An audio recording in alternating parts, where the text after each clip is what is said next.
And this is what people don't understand, because people don't want to take the time to understand roadmaps and understand what's going on. So you understand the stage. You may not understand stuff technically, but you at least understand what their plans are, understand how that affects your investment. If you're investing in stuff, you should actually take the time to understand what stage they are in development.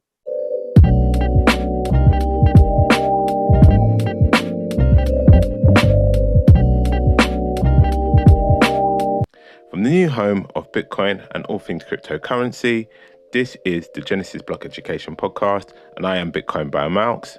Welcome. Hello, everybody. It's been a while. I need to stop taking these vacations where I just go missing for months. Not good. Guys, I've been busy. I've been really busy with life in general. So I've neglected this a bit, but I'm back.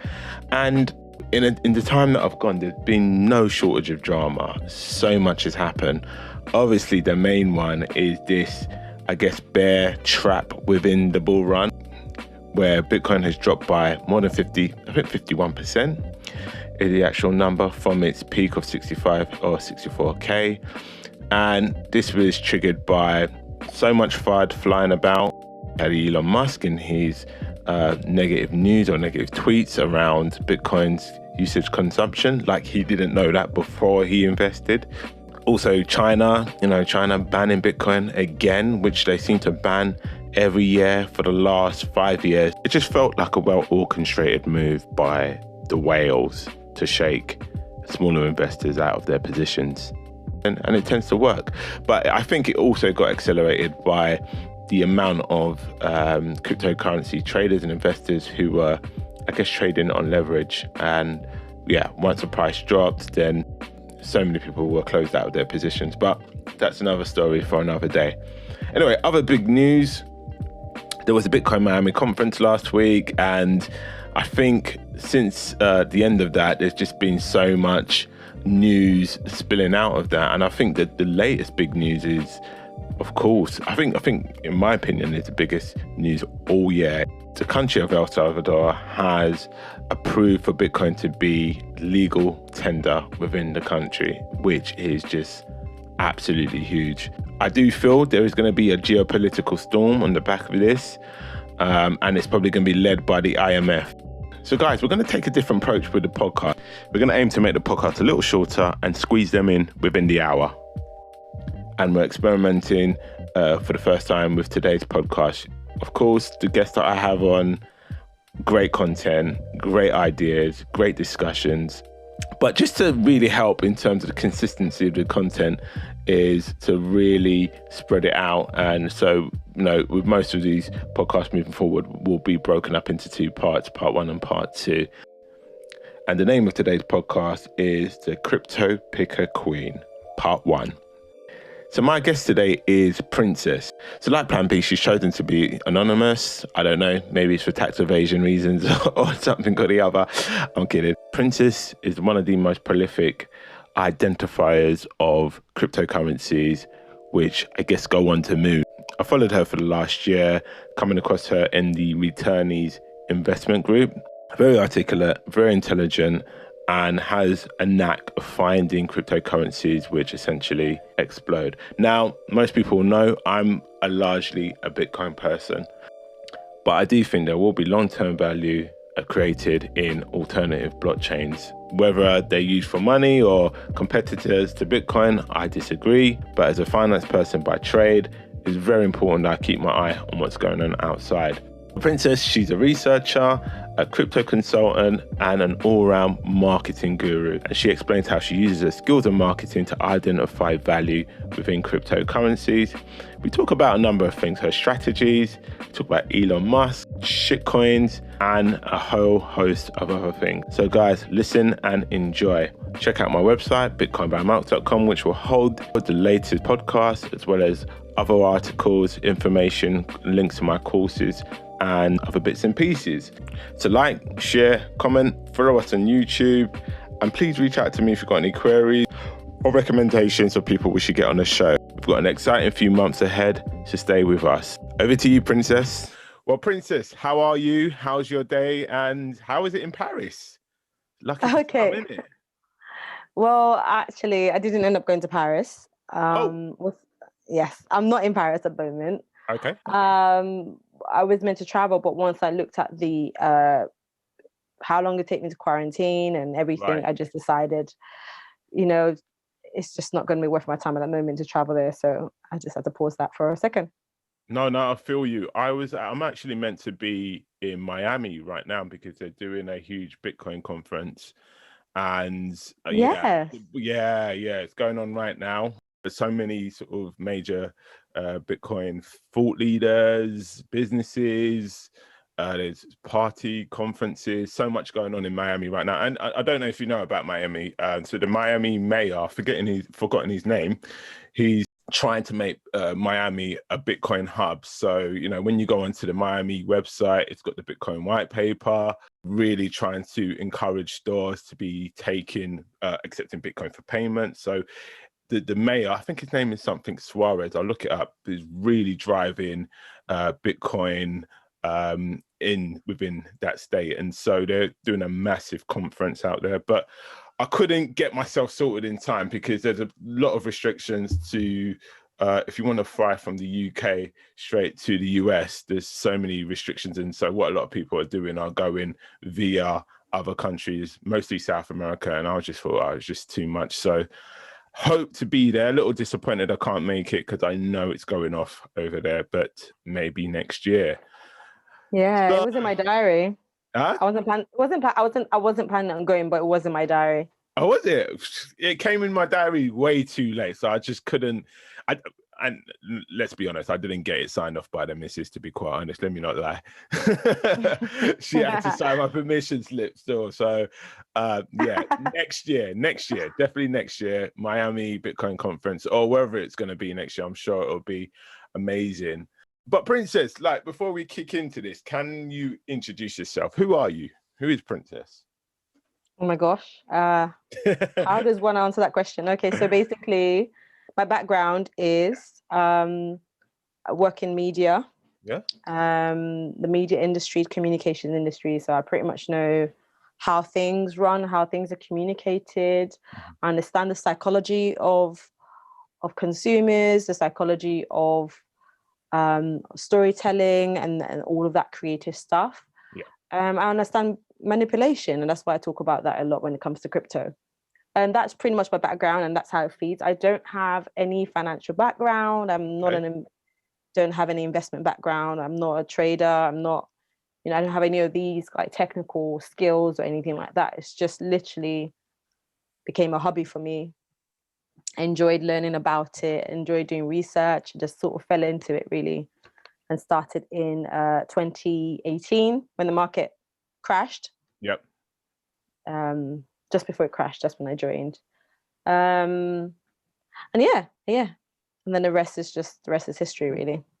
So I came across you in obviously the returnees group, which is a returnees investment group, I should say, and it's quite a good and vibrant group who's sort of young people, mostly from the diaspora, who are investing all sorts of whether it's stocks and various investments. But I think given the bull run, the crypto wave has kind of taken over, and that for the last year, it's been sort of a hot topic within that group. And what came across to me and why I wanted to get you onto this podcast is your views. Some of your views, again, I don't agree with, but I just really appreciate hearing sort of alternative views, because I tend myself as an individual, I tend to be, I wouldn't call it myself a Bitcoin maximalist, but definitely someone who's in favor of proliferation of Bitcoin. I would call you a big Bitcoin maximalist, but I'm not, because I do see value in other blockchains. And a Bitcoin maximalist will slap me in my face right now if they heard me say that. But anyone that has Bitcoin in their name definitely is a Bitcoin maximalist. Okay, all right. So okay. True.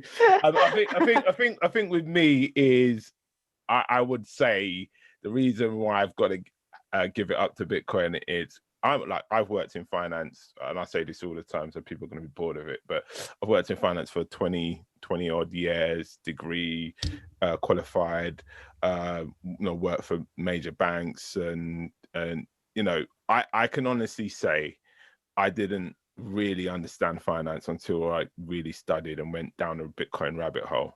And Okay.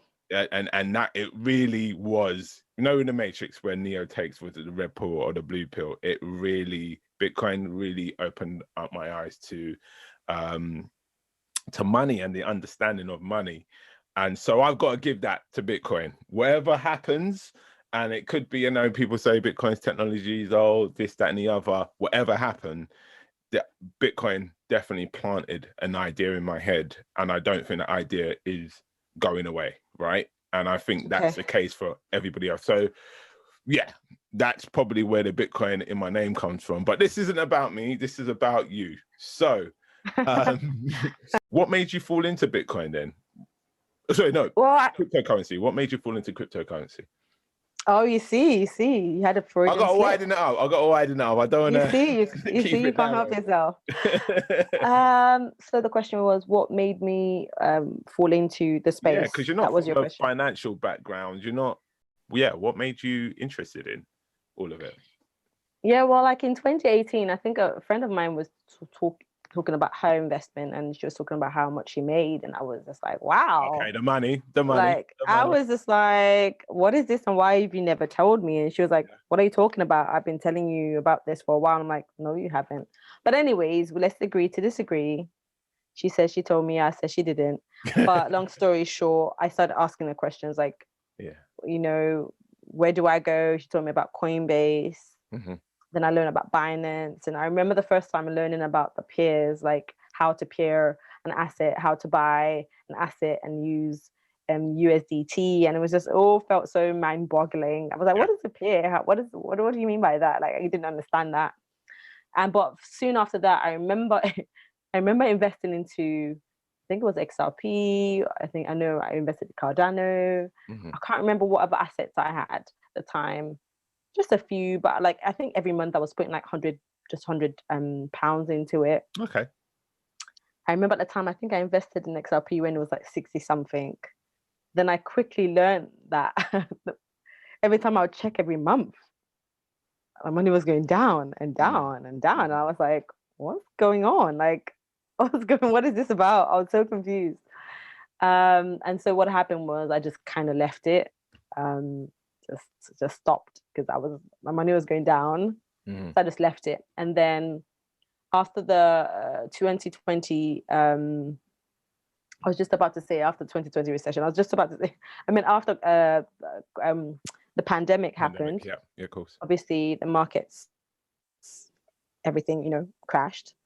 And then I was like, I want to go back into this financial space. I went and I remember a friend at work was telling me about she was investing into stocks and shares, and I was like, oh, well, tell me more about that. What app should I use? And she sent me like a YouTube video, and then I was researching, and I invested in some stocks, and it's going okay. But after a month, I was like, I'm not going to make no damn money from this unless I had real money to invest, not like the little money that was put into it. So I thought, I remember I was investing in cryptos. Oh yeah, that crypto business. Let me go back into that. And that was like, I think that was like July 2020 or something like that. July 2020. Okay.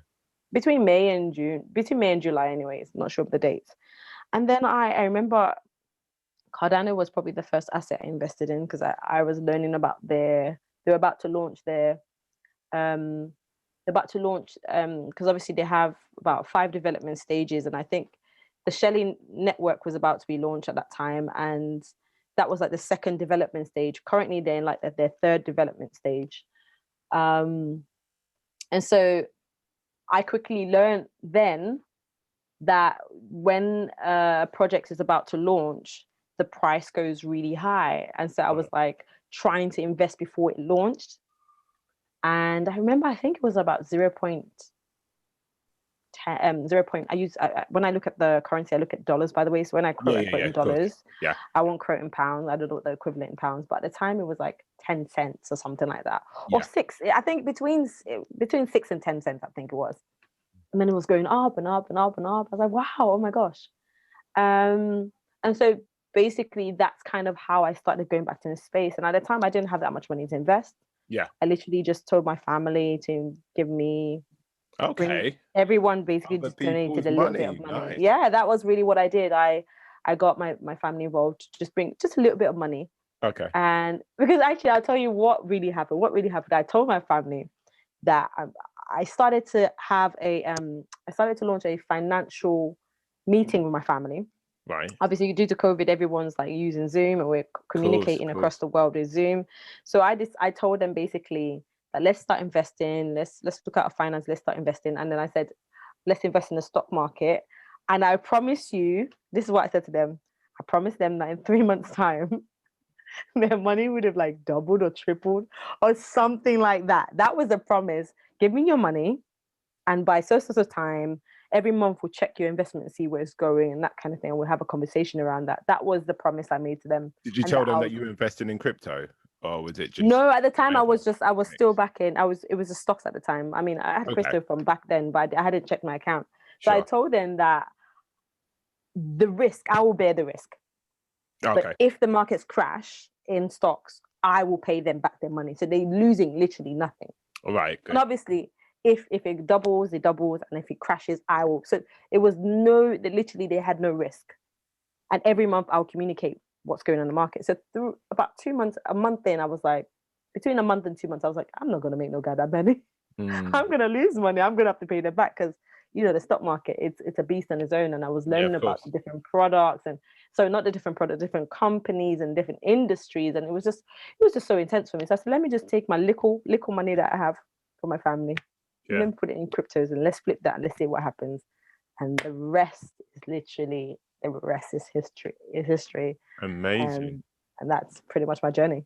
Amazing. So like one of the major things that impresses me about you is your level of research and an amount of research that you put into cryptocurrency. So how do you go about researching a cryptocurrency? And that's obviously part of your business, but we'll talk about that later. But yeah, what kind of resources do you use to kind of get an idea about whether a cryptocurrency will move in value or create value?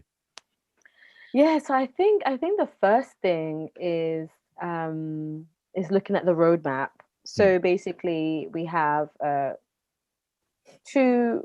I don't want to use the word Bible. Let me try and what can I use as equivalent of Bible? Maybe two main resources that we have. One is CoinGecko.com. One is CoinMarketCap.com. And it's basically, it tells you all the assets in the crypto space and what their ranking is. I think that for any beginner, that is the first place that you start from. And so once you look at that, you start to see the different assets, the prices, the fluctuations. And that is pretty much where I'll say you should start from. And then the second thing is, once you've picked an asset, let's say you pick the first 10 assets. Let's say you pick Cardano for a second. You go on their website because everything is linked. So if you go on CoinGecko.com and you find Cardano, which is ADA, that's the symbol. All crypto assets have symbols. Look at the symbol is ADA. Type that into the search bar. It will come up with the website of the company, organization. And then when you go on their website, if you search or type in Google, come up with roadmap of the said project. Yeah. It will tell you at what stage they are in their development. And then once you understand what stage they're developing, you understand what is the deliverables, what are they bringing out, what projects are they working on, who are their partners. Once you start to really understand and flesh out those details, naturally you start to understand what's going on. You start to be able to make predictions. You start to be say, okay. Then I started to understand that kind of what happens. Okay, maybe Cardano is about to release or launch. Let's say the third stage of the development. Maybe that is due. Let's say this month, for example. I know that the price is going to go up. Okay. Once the PR, like I said, I work in communications. I understand how media works. Once the PR, because they will pay like publications to put out their press release. That's what I mean by PR. Sorry. Yeah. They put out their press release about the project's development. I know that once they start to put all of that information out, and different publications start to republish that information, then people start to buy, and everyone's talking about Cardano.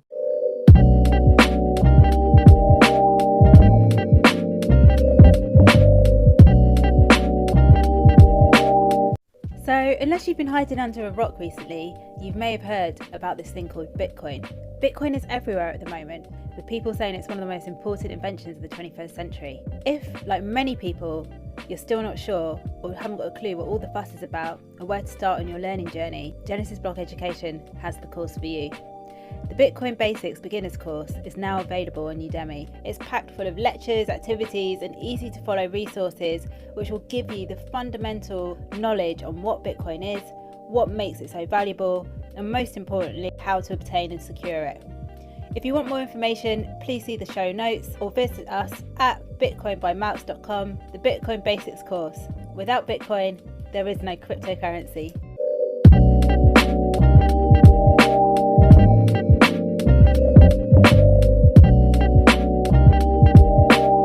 So just to chime in then, so like, all right, you go on CoinMarketCap or CoinGecko, we're talking nearly 10,000 projects now, right?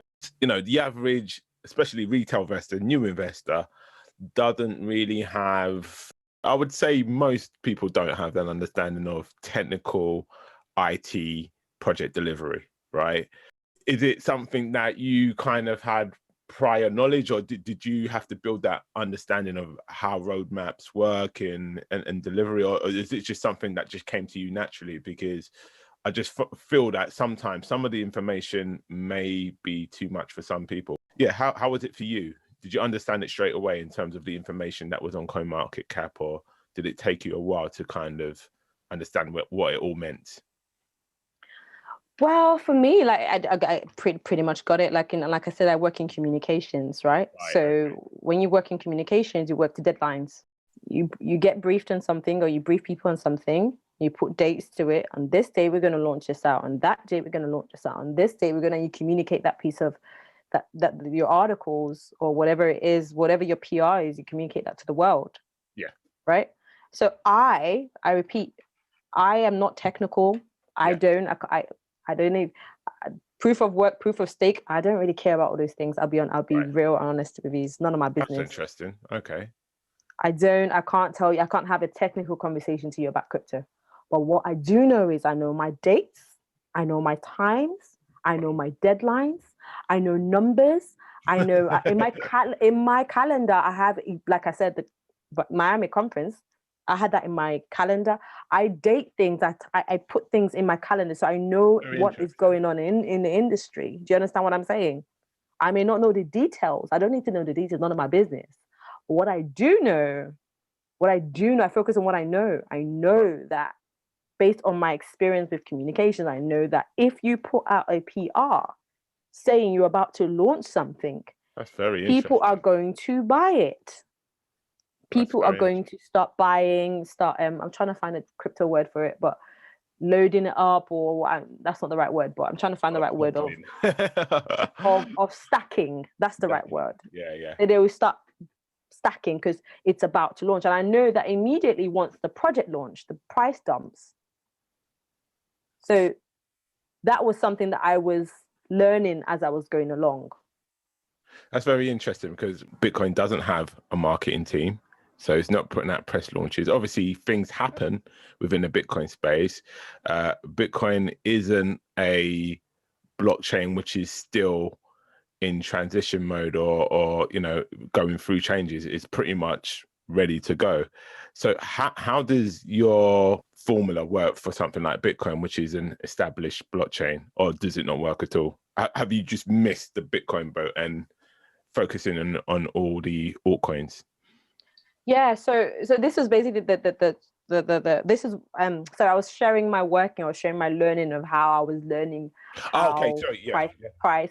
Do you understand how prices were going? So this is basically how I was learning about what was taking place in crypto. I explained it like in a different way. I was trying to show my work and trying to show how I was learning, researching basically about crypto and how I would advise anyone to do that. So let's say we take the same formula, we'll put it to, let's replicate it with Bitcoin.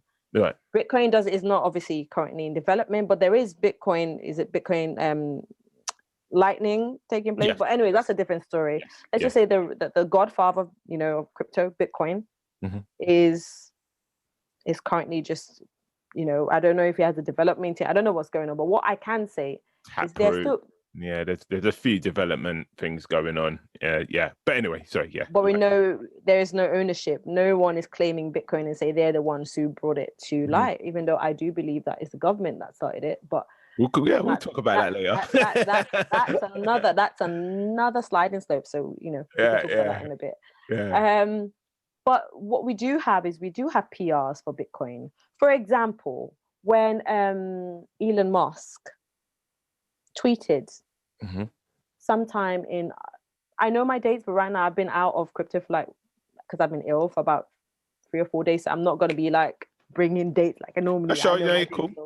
Yeah, so I think everybody remembers when he tweeted because the market reacted to it, right? This was initially, I think, around January. I could be wrong, but I think it was January when he tweeted that he, was it February when the PR came out that he bought Bitcoin. Oh, when he tweeted it was inevitable or something. Initially, remember, this is when he put it in his bio. Yeah, it was inevitable. That's something like that. It was literally 3 words. This was when he put in his bio, and it's the same for Jack from Twitter. And founder of Twitter, he did the same. He put Bitcoin in his bio. But before Elon did that, he was first tweeting about Dodge, if you remember. Not sure the exact date, but he was talking about Dodge, and I know you have an issue with Dodge. But dodgy. He was talking about. Sorry. It's none of my business. I don't care whether it's dodgy or not. I'm here for the numbers. Yeah. So he was tweeting about Dodge, I remember. And then the PR came out that Tesla had bought Bitcoin and stuff like that. I remember the PR. And I was like, oh, okay. So what then happened? I remember, I'm not sure what price Bitcoin was at the time. I'm not sure. I know that it was, the bull run already started because it was probably around January, February, early February, but probably I think it was January. Then I remember it just took the price to another level, but it was already obviously heading there. But it just, from that moment on, the bull run was literally in full steam. Yeah. And so the point I'm trying to make is that the articles that come out of the project, whether or not they have developers, they don't have developers, the articles, whether it's coordinated social media marketing, like what Elon is doing, whether it's what Jack is doing, whether it's Grayscale, whether it's investment companies, whatever is because I think Grayscale, is either Grayscale or another company. I think it might be Grayscale. Every month at the end of the month, they post an update of their projects and what they bought that month and how much Bitcoin they're holding. MicroStrategy, I think, is the other one. MicroStrategy, I think, is the one that, they're really good at that. I know that Grayscale also does that, but MicroStrategy is really, really good at, pushing it out there as everything. So that also affects the price as well. It increases the price because now everyone wants to buy. Because like I said, my background is communications. I understand consumer behavior, I understand the psychology of marketing.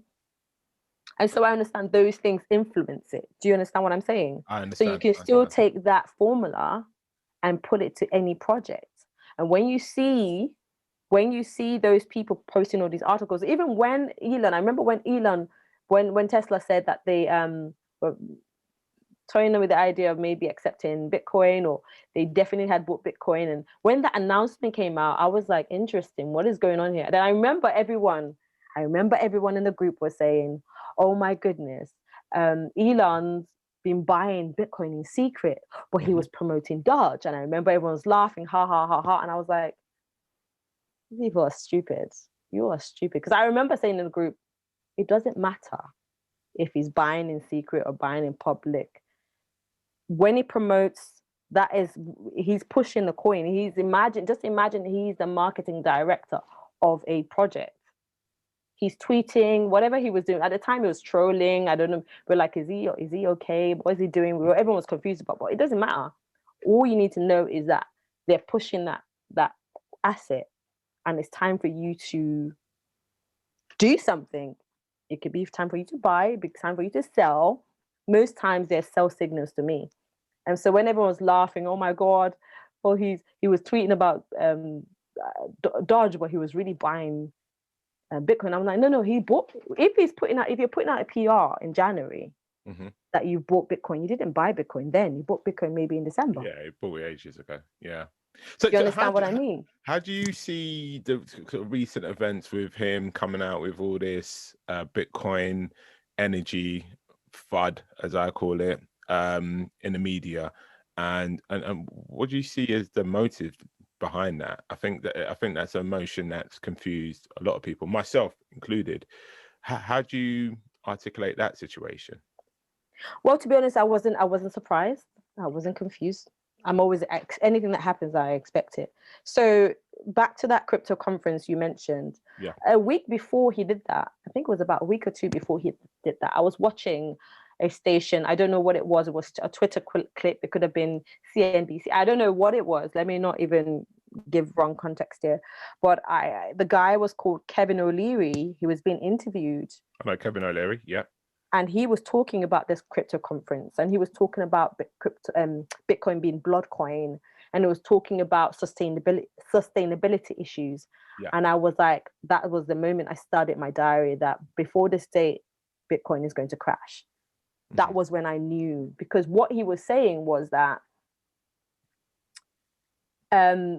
when they speak to companies, they're going to be saying, are you aware? Because that's what I was getting from the tone of his conversation. Are you aware that Bitcoin consumes all this energy? And I knew they were going to, I'm not saying that he's right or wrong. Because I'm not technical. I can't say that Bitcoin doesn't consume that much energy and it's just marketing. Or I'm not, like I said, I'm not that, I'm just saying that the impact, because if they, for example, if they start to put a lot of stuff that's doing climate change is to do with peer pressure.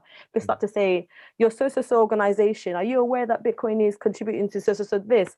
Are you aware that is really bad? Before you know it, they start pressuring you to sell your assets. And this is what they do. They do this stuff. So as soon as they start speaking, I put in my diary and I was like, this is going to go down before this day. They're going to crash the market, because the way they were equating, because now they're trying to politicize Bitcoin. Right. Because they're talking about China. The same, remember when last year when Trump was talking about China, because the whole thing was a political war with China, and we are just innocent bystanders. Bystanders? Whatever. Yeah. But you know what I mean?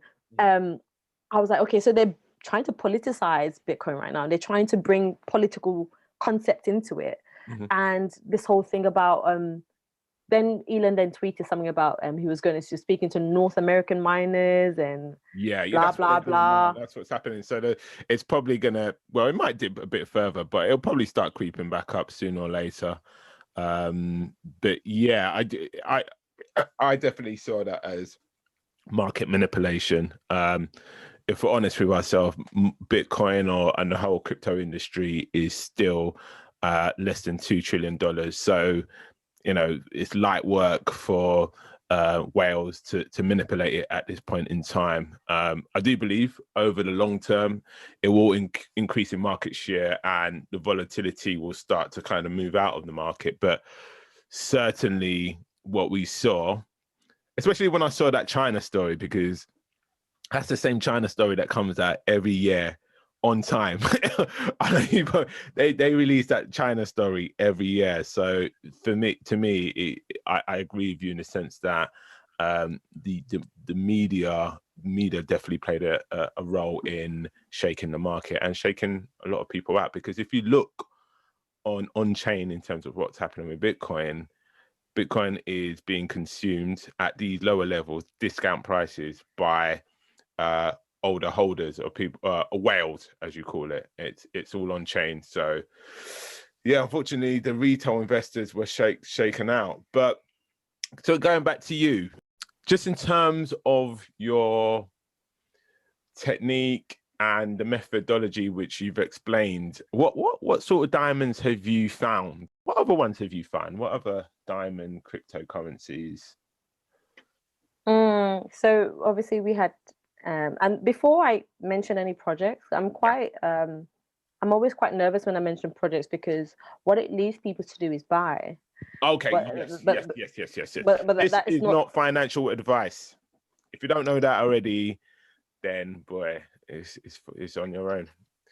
And what it does is that it leads people to buy, but the problem is it's about any asset you invest in is about timing.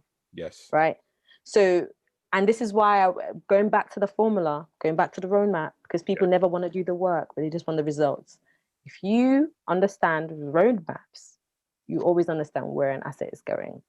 Right. Like Tether, they're launching I think the mainnet for, I think it's T Fuel. Tether's gas is called T Fuel. Mm-hmm. So basically both coin moves at the same time, but they're launching something on the 30th. Let me check my diary. Yeah, I think it's 30th of June. Yeah. So Tether, I believe I put Tether mainnet 3.0, but it might be Tfu's mainnet. I'm not 100% sure, but they both tie in together. Functionality, isn't it? I think. Yes. Yeah. So there's going to be a massive parabolic move by then. So right now it's consolidating. The closer it gets, maybe like 3 weeks before, 2 weeks before, the countdown, a week before, everyone's going to be talking about Tether. Yeah. And then obviously after the mainnet releases, there might be a dump. Who knows? I'm not saying they will be. I'm just saying based on what I notice. We'll see. Let's see how it plays out. But I do know that it's going to be a week before. It's going to be everyone's going to be talking about it. But anyways, back to your initial question was, what are the coins projects that you would like to kind of share or picks basically? No. I don't really want to do that because obviously I don't want to throw you under the bus. But like, what ones in hindsight? So looking back to what you've identified historically, in terms of what diamonds that you found that really blossomed, which diamonds in the dirt have you historically found? So Theta, I know we've discussed that one before. Are there any other similar diamonds that you? Oh, I get it. Sorry, I get it now. Right. Obviously, Cardano, ADA symbol. We talked about that already. Dodge, we talked about that already. Dodge has done really well. I bought Dodge a while back. It's done really well. XRP. So basically, the way it used to go was there was XRP, and then there was Ethereum, and then there was Bitcoin. So Bitcoin is the godfather. Bitcoin moves first. Whenever there's a bull run, it moves first. Then it trickles down to the rest of the coin. XRP for the altcoins, or alt meaning alternative coins outside of Bitcoin. XRP was the bull flag. The bull flag meaning that whenever there was going to be a bull run for the altcoins or massive movement, XRP would be the one to move first. And I remember it started I think it was December. There was something to do with Flare launch. Everyone was like stacking up XRP because Flare was going to give you like a certain amount of coins. If you registered for something, you'd get like basically a free airdrop, a Flare airdrop. I think the coin is called Flare. I think it's Spark, something to do with Spark, or whatever. Spark. Yeah, that's the one. I think it's. Yeah, so basically XRP was like moving like crazy, and then before you know it, we got hit with this SEC lawsuit. Yeah. That stopped everything. But nevertheless, at that point, XRP was the bull flag for altcoins. And then the market starts to move, right? So right now, it's not really, things are not working that way, but that's traditionally how it works. So that's my conversation and XRP. So what I used to do was like, basically you take the first 10 coins, top 10 projects outside of Bitcoin. Yeah. Ethereum was on that list as well. Obviously, you know how I feel about Ethereum. No, you get tell the people how you feel. Tell the people how you feel. Okay, so yeah, go ahead. Okay, so with Ethereum, right? Yeah. I got into Ethereum when it was like $100. Nice. Right. So like with Ethereum, you know how I feel about that project. Now, Ethereum is basically tell me. If have you watched the Scarface movie? The Scarface movie? Like I haven't watched that kind of stuff, but I know all about it. So if you have the Godfather, who is the next in line? Yeah. Who is the next person down? his henchman. I don't know. Is it Godfather than the father? I don't know. Like, would you know? I wouldn't call Oh, it the Godmother. Godfather is his son, isn't it? It's Michael. I've forgotten his surname. Oh, how can I not know the Godfather? Is an absolute classic. But yeah, let's just assume it's a Godfather. Okay, you know what? In fact, let me just call it Godmother, yeah, because Ethereum like has little babies, like has so many babies. So maybe I should call it Ethereum. So imagine we've got Bitcoin, and then we have Ethereum next down the line. And then what's happened is that Ethereum is not just and when I criticize Ethereum, my critique was always to do with the network, not with the Ethereum as a coin that you invest in or a store of value, but with the network. And so what's happened, a lot of the altcoins have come out of Ethereum, the network, because they developed these projects. Most of 90% of the coins on the marketplace came from... It's Metropolis. That's where everything is built, developed. It is what it is. Yeah. Yes. Yeah. And so as that happened, what then happens is that the network becomes congested. Yeah. The network becomes the gas fees are high. You know, you're even if you buy Ethereum and maybe you want to send it to your own private personal wallet, like using maybe like Exodus or like a Atomic wallet, you're paying like $20. It's ridiculous. Transaction fee. That's what we call gas fees, by the way, people. Yeah, it's ridiculous. But because obviously when Ethereum was made, it's become a bigger beast than it probably was. I don't know what the intention was, but obviously things have evolved. So now there's going to be like a redevelopment with Ethereum part 2 or ETH 2. And I know that I don't know when the actual that change is going to be made. Is it meant to be in June? Is it meant to be July? I don't know. It's I think it's about June, July. But that said, there are sort of ETH2 sort of scaling solutions which are now being used. I don't know if you've come across Matic or Polygon, which a lot of people are utilizing for DeFi. Yeah, and obviously I know you fly the flag of Binance Smart Chain. Is it Binance Smart Chain? BSC. So there are a lot of there are obviously alternatives, but I know that Ethereum 2 part 2 is supposed to reduce the gas fees, and you know the development they're doing is supposed to reduce gas fees. So obviously, like you just mentioned, there are other projects. So basically, what I did was, once I understood, like I said, I don't understand stuff technically, but I do have some kind of understanding of what's going on. So once I understood, you know, Bitcoin is the godfather.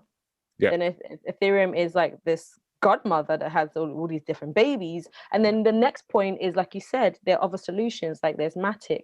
Cardano is still working on their stuff. Their smart contracts. They ain't even got a smart contract working on there. Right. They've community, very active community. They've been Charles Hodgkinson, he's like a genius. He's been working on this stuff for like God knows. I don't want to say the wrong date, but it could be like 4 years, 5 years now. I mean, very long it's taking its sweet time, but you know what?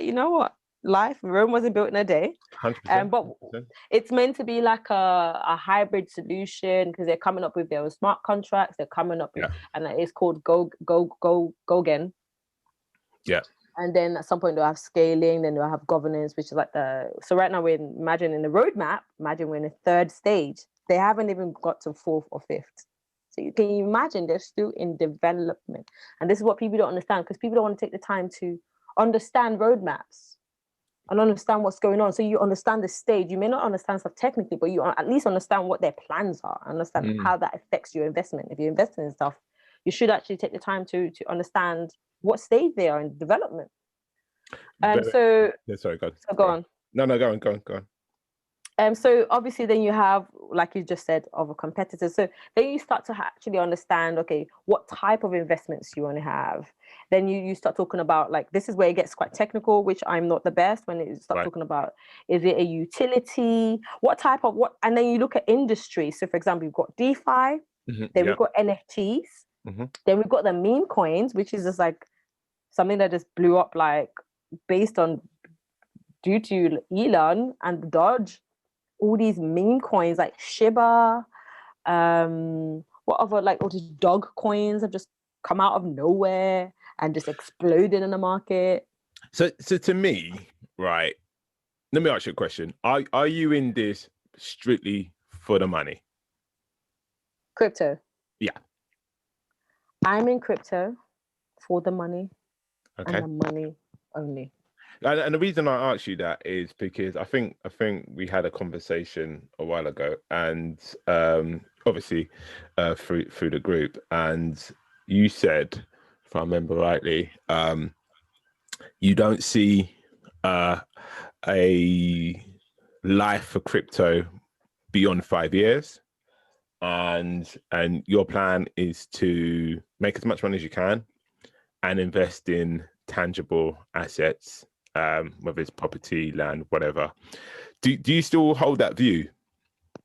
100 billion%. And I'll tell you why. Let me expand you on that point. Yeah, okay, so basically, and this is where the start of all my trainings literally came from Crypto Teacher, which is a YouTuber. That's the only person that I will push or mention or promote for free. We are in a speculation phase in this market. Everything we do, even when I gave price points in the group, like, I'm speculating. We're guessing. Right. With, when people come out with Bitcoin is going to go to 200K by the end of the cycle. Mm-hmm. Yes, people have some frameworks or some models. What I'm looking at, was it the stock model or something on Twitter? I can't remember. Is it Plan B or Dr. Flow? Yeah. All of that stuff, right? Obviously, that's quite technical. But for me, I still view, I think that's based on data as well. I think he's looking at it through data. Data or no data, I personally think we are all still speculating. Because you said something earlier, you said something about volatility. Eventually, you said the volatility is going to go away. The market is going to level a bit. We are right now in a speculation phase. So where you make your profit the most is where you have a volatile market. 100%. Because things go up and things go down. Once things stabilize, once become a mature market, the gains we're talking about, there's sometimes gains 6,000%. 100%. No, not 6,000%. Sorry, 60. Yes, that's like 60x. 60x, yeah. Basically, you put in, $1,000 and you get back $60,000. I mean, yeah. Those sort of gains are unheard of in of asset, unless you're like a billionaire. It's unheard of the common man to make such money. Do you understand what I mean? And no, that's basically is because of volatility. So when I say that in the next 5 years I want to exit the space and I think that crypto is dead, what I mean by crypto being dead is I'm talking about gains. I'm not talking about crypto because what I think of crypto is quite deep, dark and sinister.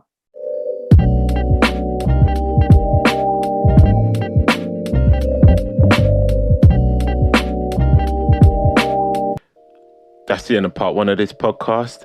Part 2 will be released next week.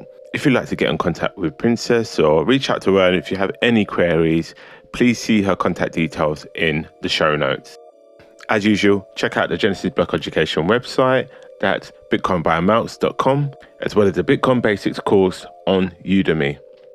Please like, share, comment, and tell your friends about me. This is the Genesis Block Education podcast, and I'm Bitcoin by Malks. See you for part 2.